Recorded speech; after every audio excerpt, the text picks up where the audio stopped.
পাচ্ছি এমপ্লয়ের নাম দেওয়া আছে XYZ, তিনি সিনিয়র ইনস্ট্রাক্টর হিসেবে রয়েছেন।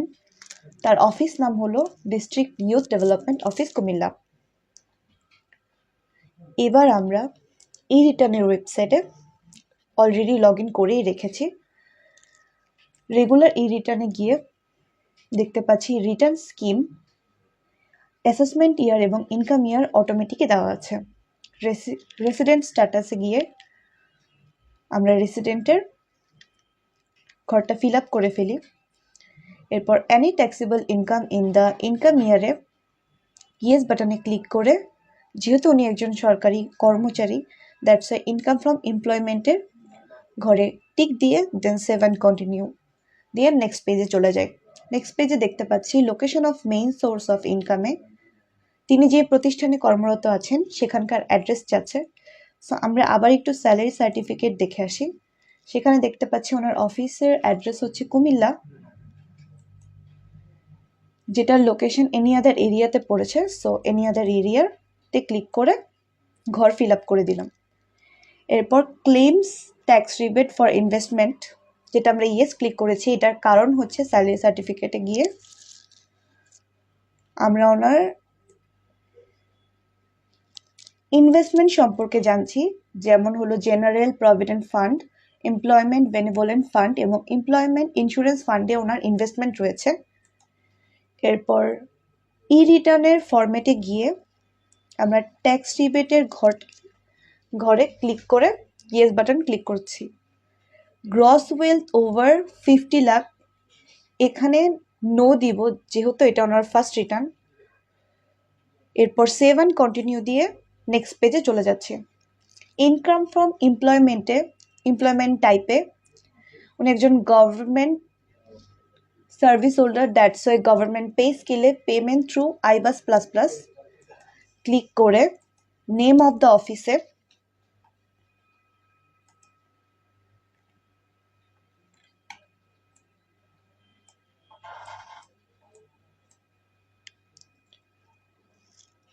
District youth development office type করে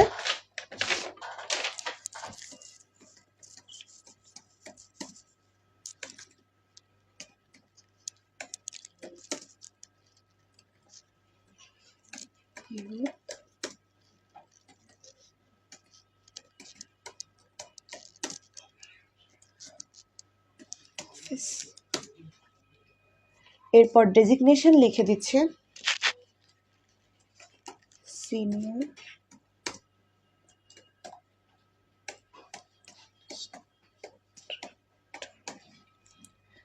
নেক্সট দেখতে পাচ্ছি বেসিক পে। এরপর আমরা স্যালারি সার্টিফিকেটে গিয়ে ওনার বেসিক পে এর টোটাল অ্যামাউন্টটা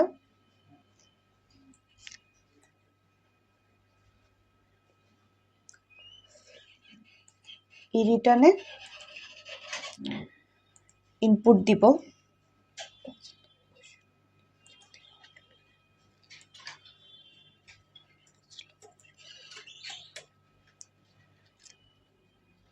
ফেস্টিভ্যাল বোনাস অ্যাড করে দিব।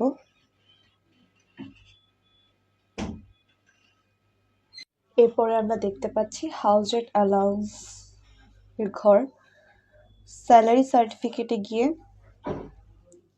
আমরা হাউজিং রেট অ্যালাউন্সের 1,97,869 টাকা এখানে বসিয়ে দিচ্ছি।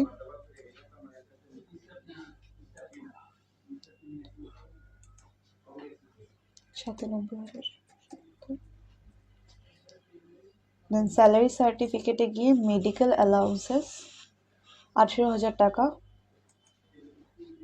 এই রিটার্নের ফরম্যাটে ইনপুট দিচ্ছি। বাংলা নিউ ইয়ার অ্যালাউন্সেস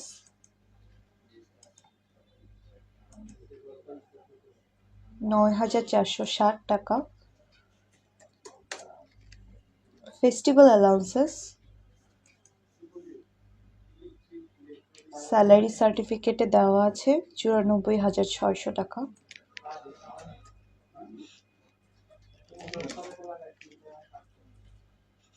এরপর স্যালারি সার্টিফিকেটে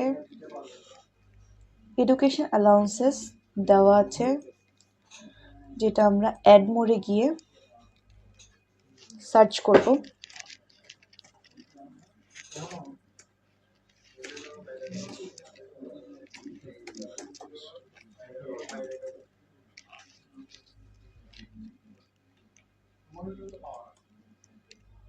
এরপর ইনপুট দিয়ে দিব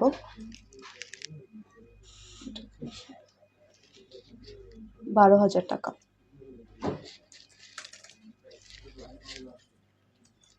এরপর স্যালারি সার্টিফিকেটে আরো দেখতে পাচ্ছি স্পেশাল বেনিফিট, যেটা ই রিটার্নের ফরম্যাটে অ্যাড মোডে গিয়ে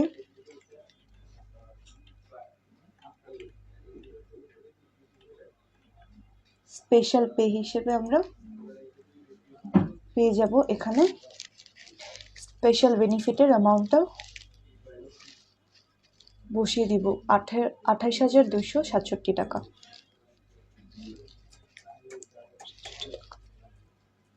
এবার স্যালারি সার্টিফিকেটে গিয়ে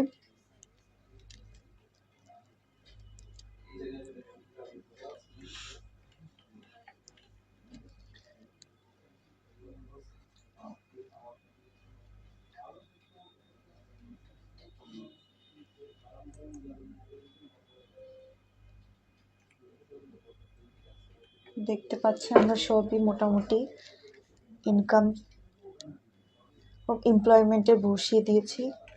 এবার সেভ অ্যান্ড কন্টিনিউ দিয়ে নেক্সট পেজে চলে যাচ্ছি।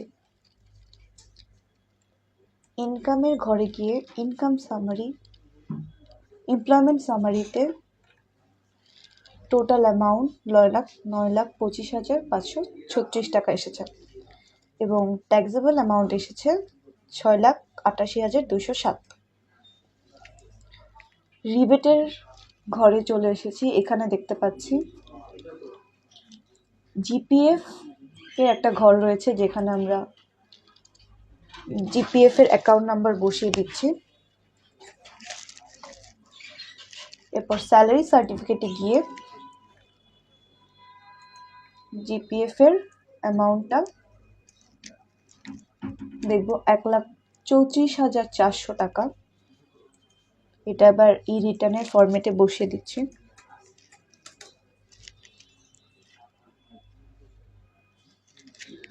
আরেকটি ঘর দেখতে পাচ্ছি approve benevolent fund and group insurance premium,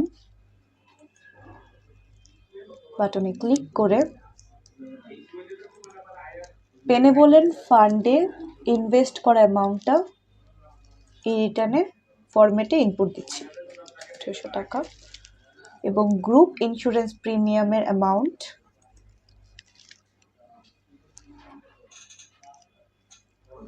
1,200 টাকাও ইনপুট দিয়ে দিচ্ছি।